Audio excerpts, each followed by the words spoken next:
Hey guys, Tarke here, and today I'm going to be doing a quick build update, my first build update in fact of Heist League.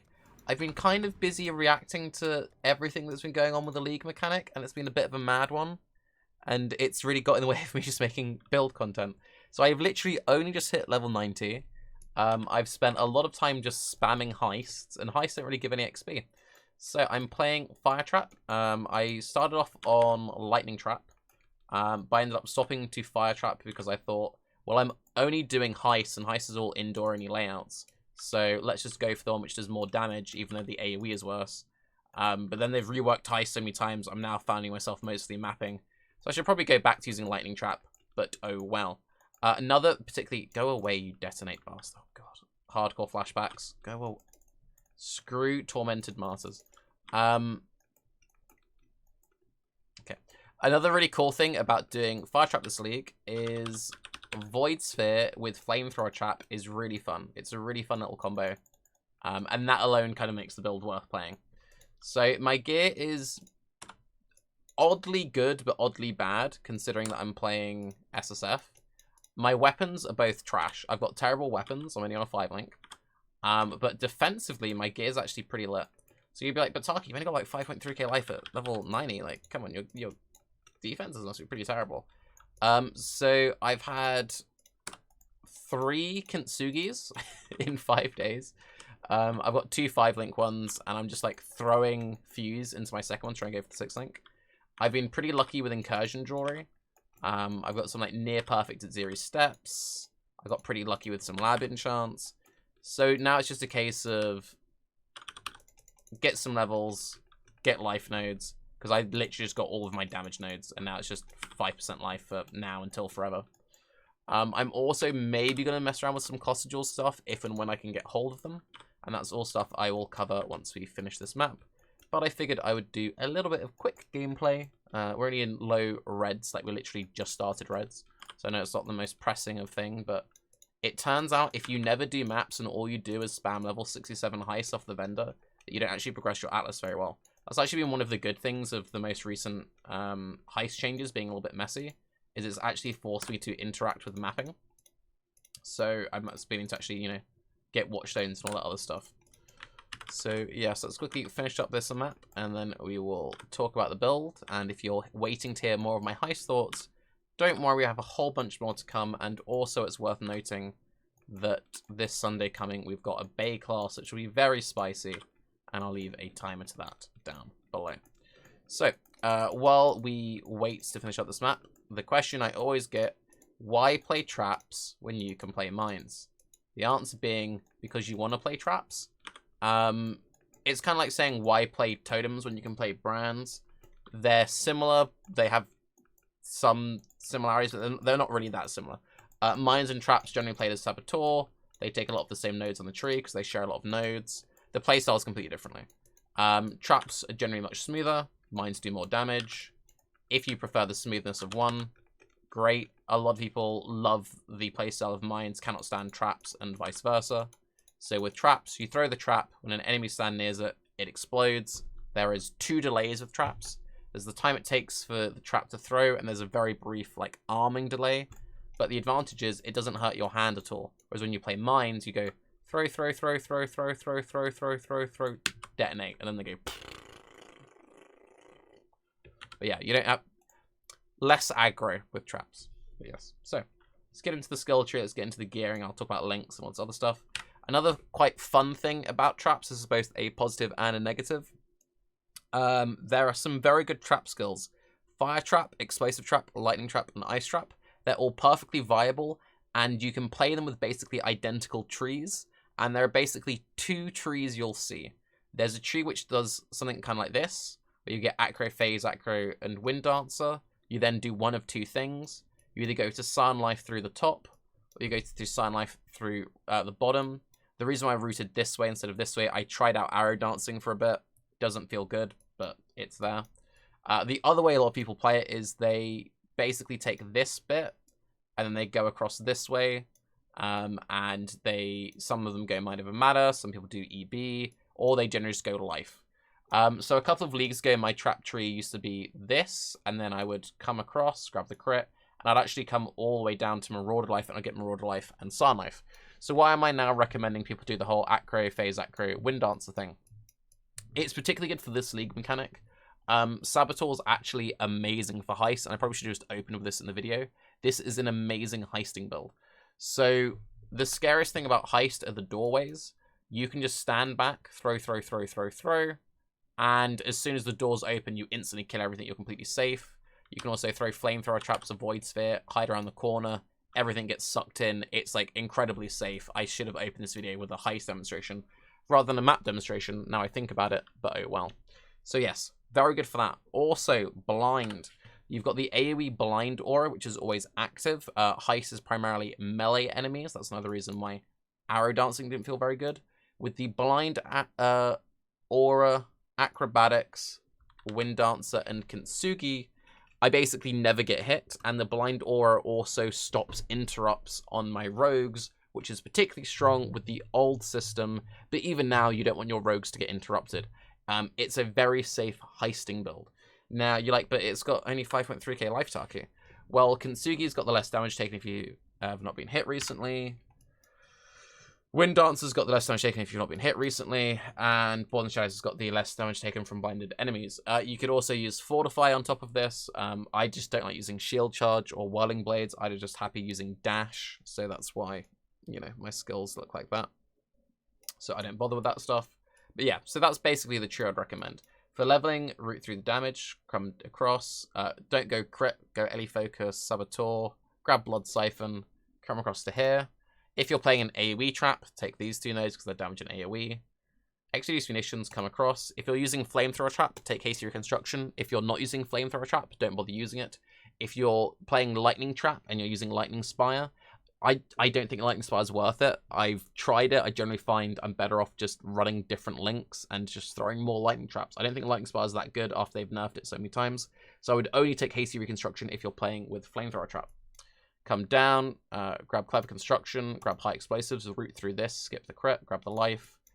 Then you just come straight down, grab Acro, Phase Acro. If you need resists while leveling, grab Survivalist as well for some nice early resist. The whole class is really good if you need the resists.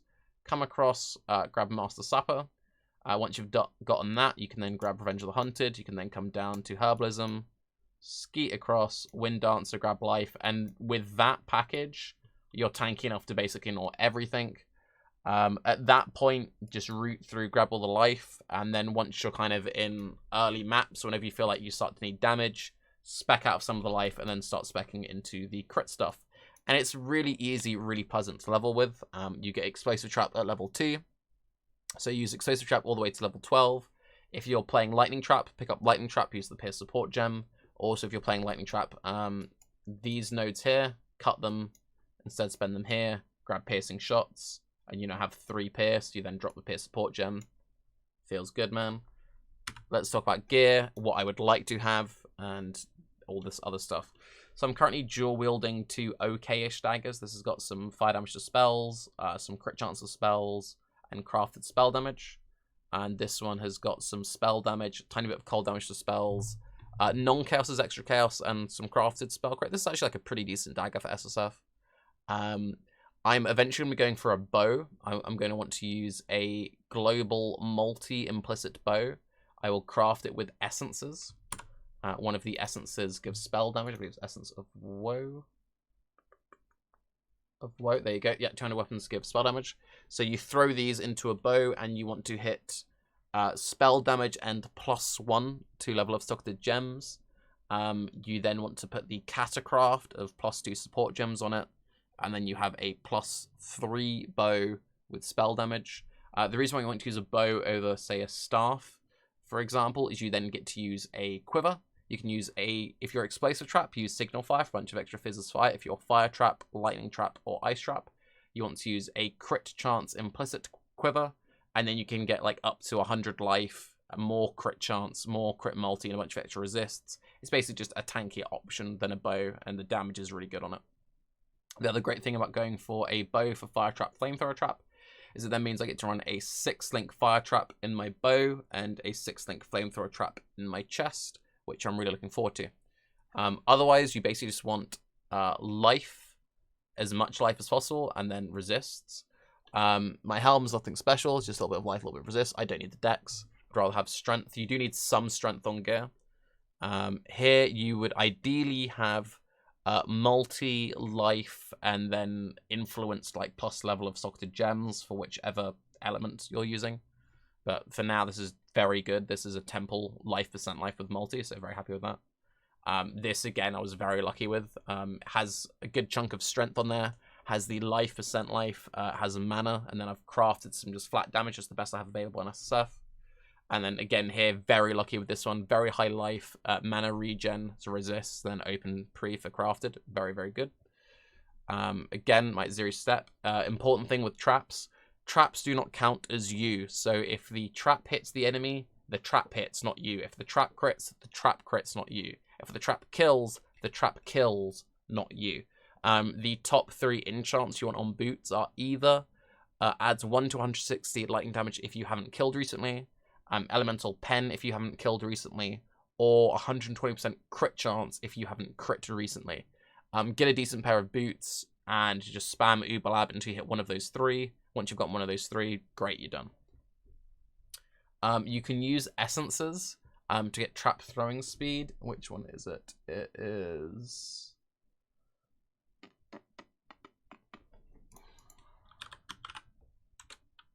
this one, sorry. Using essences of zeal on belts gives you increased trap and mine throwing speed. This actually stacks with the crafted trap throwing speed. So ideally you want a belt with, you know, life, any stats you need, any resist you need, and then double trap throwing speed mod. You can also get trap throwing speed on Shaper gloves.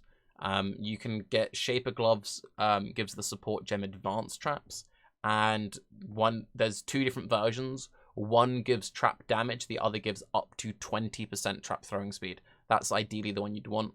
If you're not using double 6 links, you would then want to roll a pair of Shaper gloves with faster casting and advanced traps, and you would run your flamethrower trap in a pseudo 6 link in there.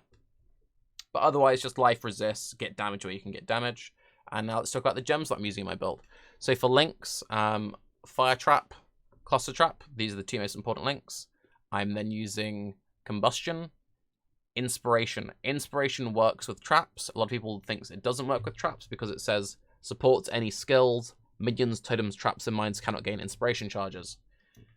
Traps can't gain them, but you can. You can see I throw the traps, I gain the charges. The charges give me damage, they give me crit chance. They also lower the mana cost. It's very good. With inspiration, reducing the mana cost, and the reduced mana cost that comes from Pyromaniac, we end up with very low mana cost, and that's how we can survive the mana issues with like no real investment into mana scaling.